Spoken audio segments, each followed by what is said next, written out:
nakakapagod. Might delete this later after 24 hours. Gusto ko lang mailabas to kahit papano. Nakakapagod maghanap ng part-time na pwede isabay sa full-time work ko. Nakakapagod yung mga random na pagsusungit ng wife ko without reasons dahil may hormonal balance siya. Pero I totally understand. It's just that napapagod lang ako i-absorb lahat and ayaw ko ipakita yung signs na nakaka-affect din sa akin yun emotionally and mentally. Kasi that's one way of expressing my love for her, which is yung patience. Nakakapagod maging adult. Ayun lang, writing this habang nakatulala sa CR, laban ulit paglabas ko later. Katawa naman yan. Okay lang ganito kasi parang gusto lang talaga niya ilabas pero alam pa rin niya yung purpose niya. Alam niya na after nun, tuloy pa rin, ito pa rin yung gagawin ko, ganon. Hindi, saka ako, comment ko si Kuya, very good. Pero kasi diba, siguro yun nga lang yung gusto niyang i-ano kasi nga kailangan niya intindihin yung asawa niya na ano. Yung, ewan ko paano hormonal balance yun. Pero hindi ka ba nakalelate doon? Nakaka-relate naman.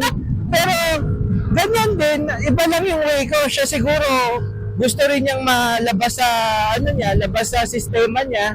Pero nakakabilib si Kuya na kahit paano, alam niya kung ano talaga ang ganap. Wala na akong madadagdag. Pwede ko sabihin na parang magandang i-communicate mo din. Pero hindi kaya din okay na mag-communicate sila? Mahirap pa. Babae, lalaki. Lalaki's point of view, Bilang lalaki kasi sometimes may mga bagay na hindi mo na kailangan i-communicate Kailangan mo na lang ipakita Pero hindi ka pa para kasi parang sasabog ka na gano'n na dahil hindi mo masabi, gano'n. Hindi, maganda kay Kuya, meron siyang outlet. Pangalawa, kung alam mo sa sarili mo, or kung alam mo kung bakit ganun yung ginagawa mo or hindi mo inaano, hindi ka sasabog Kasi katulad nga niyan, kahit hindi niya sinulat yan, na-check na niya sarili niya Malapit na siya sumabog dahil nga nagsusungit yung asawa niya, na-detect niya kagad yung sarili niya na malapit na mapikon, pero bawal ako mapikon, which is nice. So, sa sitwasyon na yan, okay mag-communicate, pero kailangan mo rin kasi i-factor in kung ano mararamdaman ng pagko-communicatean mo Pag kaya mo naman, which is sa pagsabi ni Kuya, mukhang kaya naman niya, may outlet naman siya, tapos alam naman niya yung purpose niya, alam niya yung target niya, may benefit pa bang sabihin mo? Mahal mo yung tao. 'Di ba? Pag sinabi niya, ano lang mararamdaman ng misis niya, sisisihin niya sarili dahil may hormonal imbalance. Kaya naman pala niya. Pero di ba minsan parang doon din nasisira kasi parang mapupuno na siya, gano'n, na kahit kasi minsan kahit naman alam mo, minsan ganyan na parang overbearing na, Oo. na hindi mo na rin kayang matiis kahit na naiintindihan mo, alam mo kung saan yung pinanggagalingan, gano'n. Maganda naman yung point mo dyan. Pwedeng mag-cause ng karakihan sa relationship Pero nila. parang kapag pinag-usapan nyo in a nice way na pero kasi hindi rin naman lahat ng relasyon kayang mag-communicate ng maayos. Parang ganon. Saka yun nga, may mga times na hindi mo na kailangan communicate Saka paano kung dahil doon nasira yung relationship tapos sa end, sabihin ng wife sa'yo na bakit hindi mo sinabi sa akin agad? Ganon. Pwede. Na kaya rin naman pala niyang i-check yung sarili niya. Yung mga ganon. Maganda.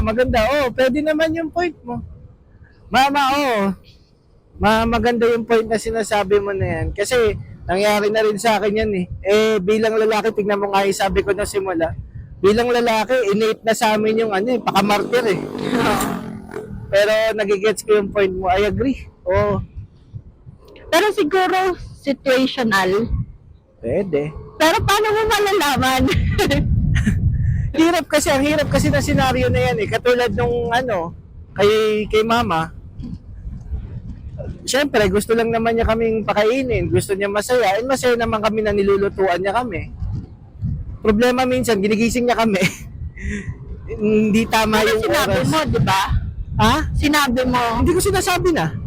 I mean, dati, Dati sinasabi ko, pero nakikita. siguro pwede once, ganon, Oo. parang ilabas mo once. Oo.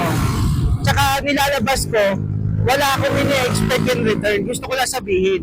Saka kailangan hindi yung time na sasabihin mo yung parang pasabog ka na, yung alam mong hindi magiging maganda. Oo. Kasi Saka parang yun lang naman yung naisip ko, paano kung hindi naging maganda yung pagtitiis mo na talagang hindi mo na kaya, tapos hindi nadala sa pagtitiis, totoo. tapos yun yung ibabalik niyo sa'yo Tapos na ibabalik mo sa dulo pag nag-iwalay na. hindi mo sinabi sa akin kagad, ganon. Hindi, saka bilang ikaw yung nakakaramdam, ang kupal move naman nun, na pagdating sa dulo, ikaw kasi ganyan. Ay, malay mo, ganun. Hindi mo naman sinabi. Malay mo naman na ano, syempre, hindi mo na kaya, yun na yung ibabalik mo na, ikaw kasi ganun eh, ganyan eh. Hindi mo sinabi, parang, ikaw kasi bigla ka nagsusugit, di ko na matiis. Pero yun, pwede. I stand corrected. Tama ka. Walang masama na i-communicate niya. In a good way, Oo. I-communicate niya sa misis niya. Mahal. Pero Awat kasi na. diba kasi parang merong mga relationship din na hindi ganun ka-open sa communication, parang ganun. Kaya bakit mahirap sa ganun?